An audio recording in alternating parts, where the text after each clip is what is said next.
Behind the RedLine, Episode 95, The Ant Hill Kids, Quebec, Canada, 1977 to 1989.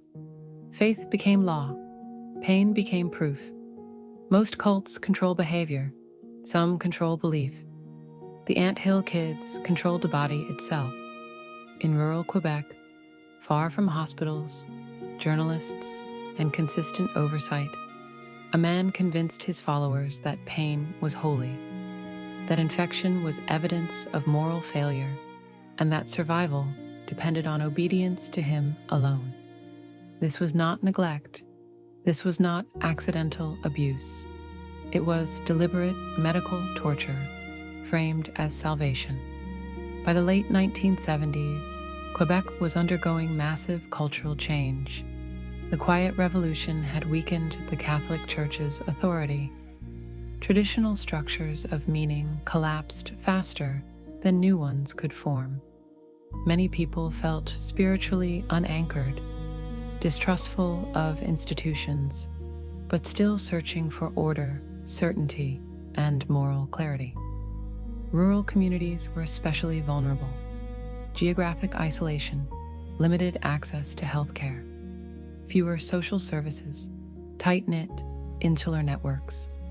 This environment didn't create the Ant Hill Kids, but it allowed them to survive unchecked. At the center was Roch Thériault. Thériault was charismatic, domineering, and deeply unstable. He claimed to receive divine revelations directly from God. Over time, he positioned himself not just as a spiritual leader, but as the sole interpreter of reality. He declared, "Doctors were corrupt, hospitals were sinful, modern medicine was a lie, pain was purification." This belief system was not static. It escalated. Every challenge to his authority became evidence of spiritual rot, requiring harsher correction. Followers gathered around Thériault, seeking spiritual certainty, healing, belonging, escape from modern society. They formed a communal group, later known as the Ant Hill Kids, a name reflecting Thériault's view of humans as workers serving a divine order.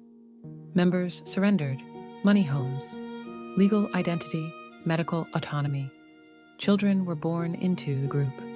Others were brought in as infants. Leaving meant abandoning your entire reality. Thériault rewrote language. Illness equals sin. Pain equals purification.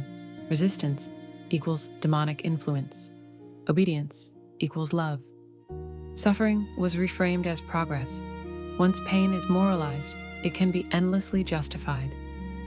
This linguistic shift is critical because it trained followers to reinterpret abuse as care. Thériault claimed exclusive sexual access to female members. Sex was framed as a spiritual duty, a test of loyalty, a mechanism of purification. Women were forced into pregnancies. Children were punished collectively. Men were humiliated and controlled. Sexual violence reinforced hierarchy, ensuring no relationship existed outside Thériault's authority. This is where the Ant Hill Kids diverge from almost every other cult. Thériault believed he was divinely authorized to perform medical procedures.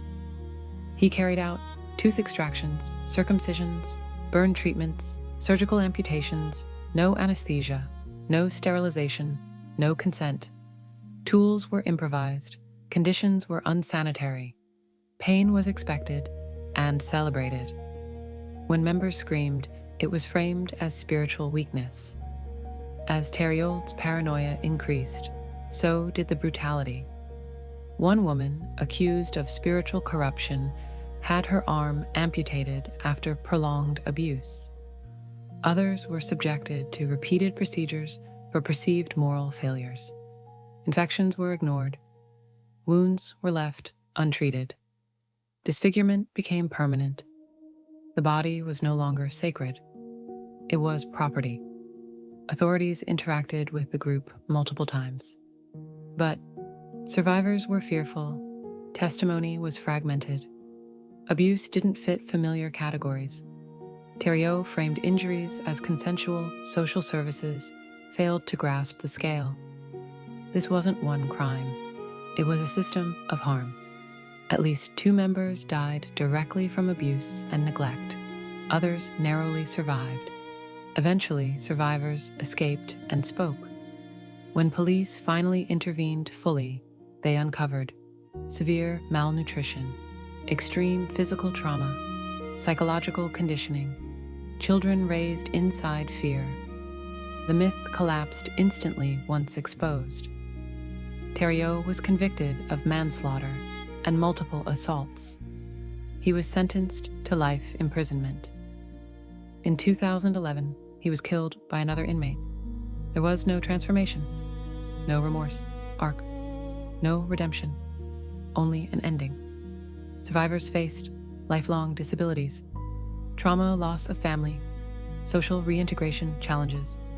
Many had never lived outside the cult. Freedom did not feel safe. The Ant Hill kids were not destroyed by belief alone. They were destroyed when belief was allowed to override the body's limits. Behind the RedLine documents, the moments when ideology becomes violence, and when obedience costs flesh, because once pain is holy, there is no boundary left to cross.